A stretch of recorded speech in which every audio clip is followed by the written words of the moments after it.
seeing as there is a new hype being created around the new War for Cybertron Titans release, I decided I'd re-emerge onto the YouTube scene with the original War for Cybertron Transformer Omega Supreme figure.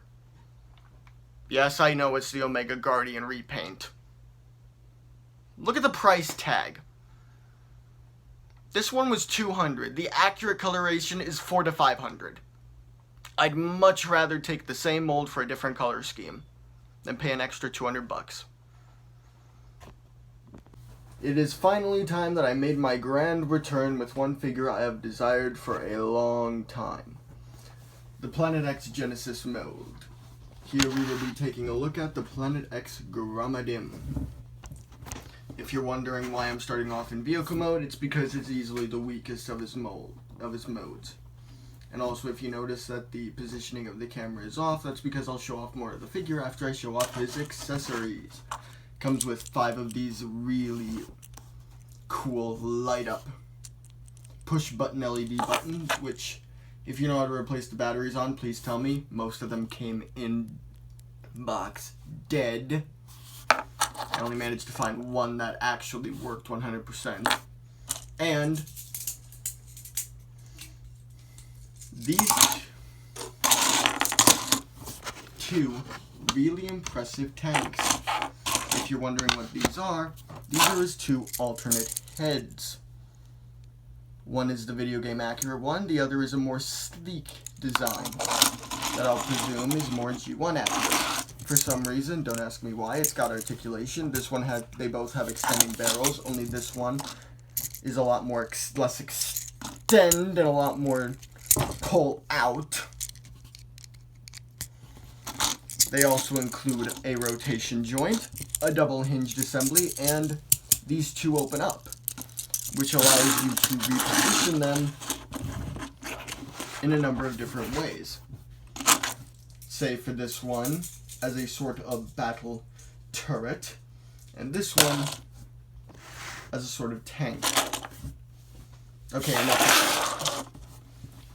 And finally, the most important accessory of all, a stand, which includes details heavily based on a massive version of the Energon Cube from War for Cybertron. Give me a second here.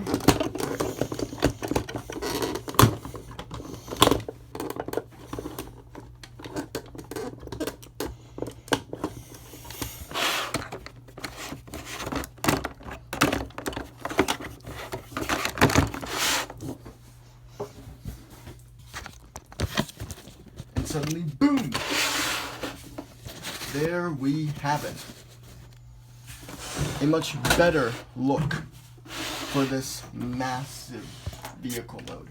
For those wondering how accurate it is to the in-game model, it could be worse. It's not the most accurate. After all, this front section is a bit more bitty. However, it is overall a very, very good attempt at the in-game model. As well as this, it is also really stonking huge. In fact, this beast is around 3.8 kilograms, or a little over 8 pounds. And you can feel it. And no, as far as I can tell, none of this is die cast. That is all plastic. You want a size comparison? Okay, fine. Here it is, the Fall of Cybertron Jet mode, balanced on top of this thing.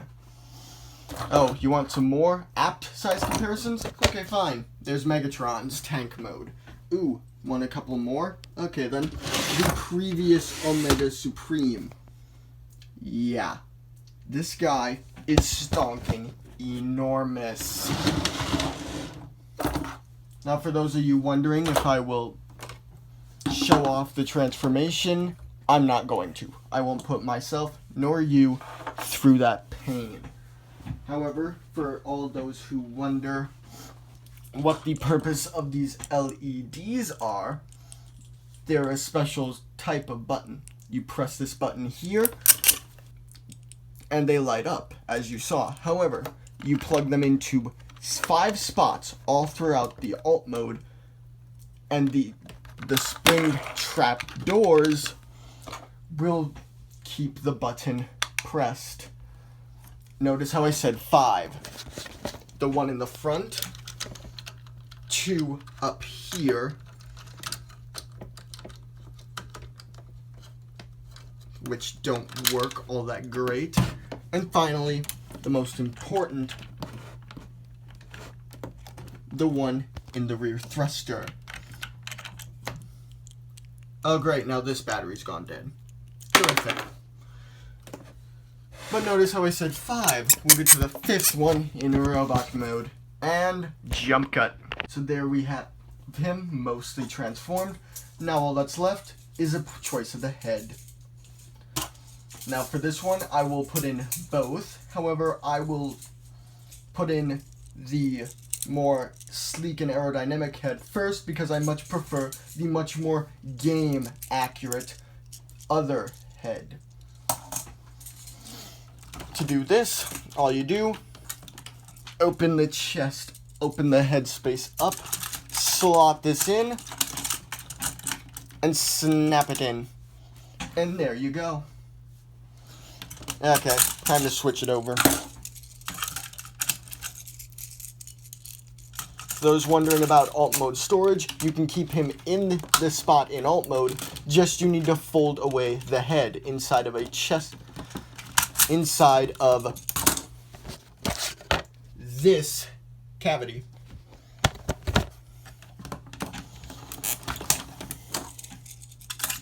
So then you just slot that in, then to finish it off, you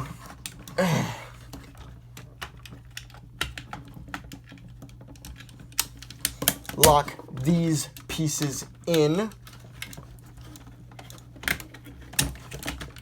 First, you got to make sure everything's out of the way so you can actually do this.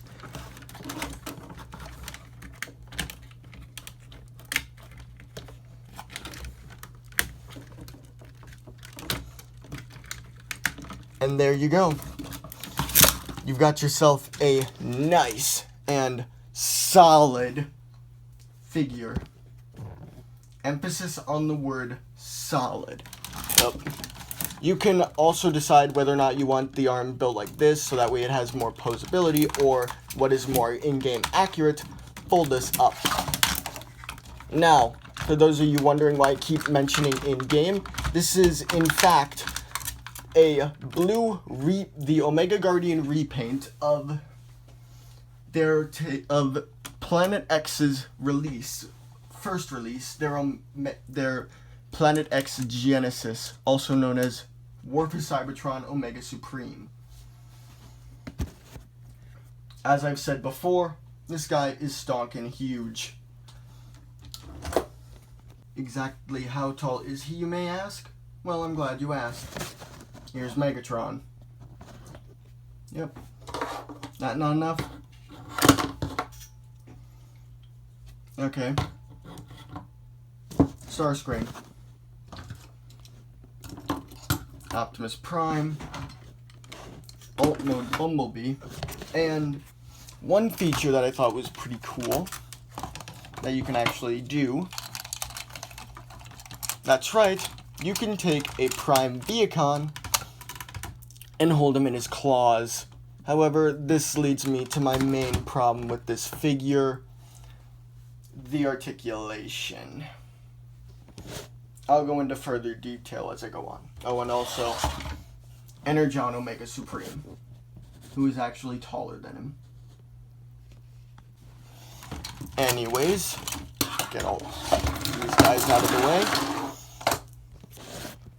The articulation. Head swivel. Moves up and down on a double hinge. On this head, the chin can move up and down. Turret can move, as previously mentioned. 360 rotation at the shoulders. In and out rotation, including actual movement in the shoulder pad. And rotation at the upper shoulder.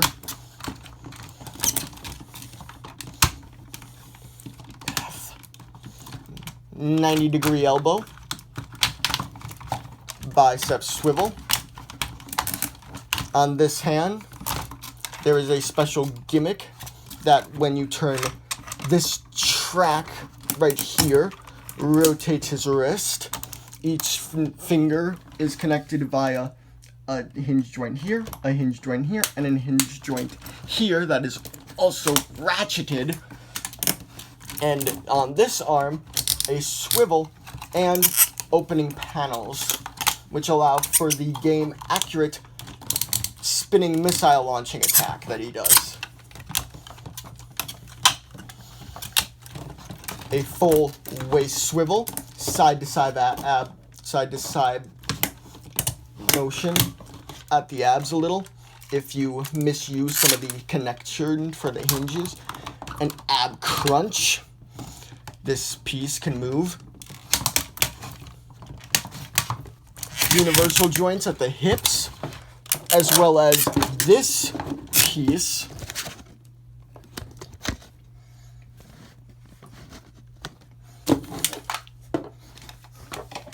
which if you disconnect, you get more access to that joint, as well as more of a range on the universal. Double jointed knee that is able to get him to 90. Toe bend, ankle rocker, and due to this transformation joint, you get a mid-calf joint. Now let's talk about some of the extra features that make this guy a little more game accurate. For example, as a part of the boss fight, flip these pieces out.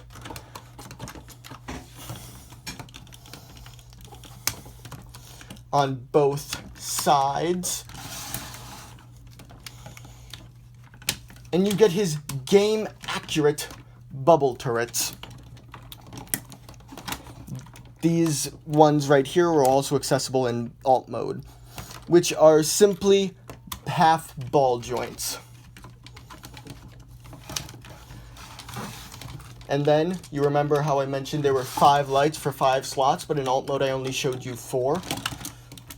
That's because this 5th slot is actually another piece of game accurate detail. So you swivel this up, pop this open, and boom, exposing his weak spot. Now, we grab a light, mainly this light, which has finally decided to work again. Plug it in. And boom, glowing chest, which even glows when you put his thing on, due to this being made out of translucent plastic.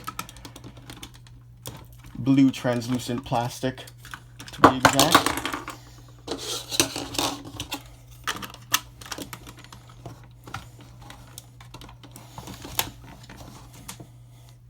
Now, time for complaints.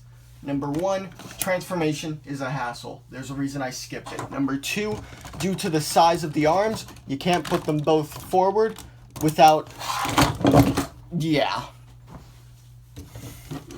Of course, you can try to pivot his legs a little, which does help. However, I will admit though, for a company's first outing, this is really friggin' spectacular.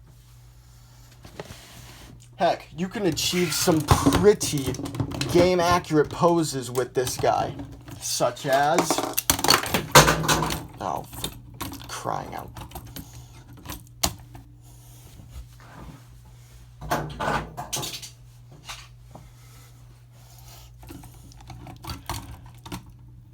Megatron's moment of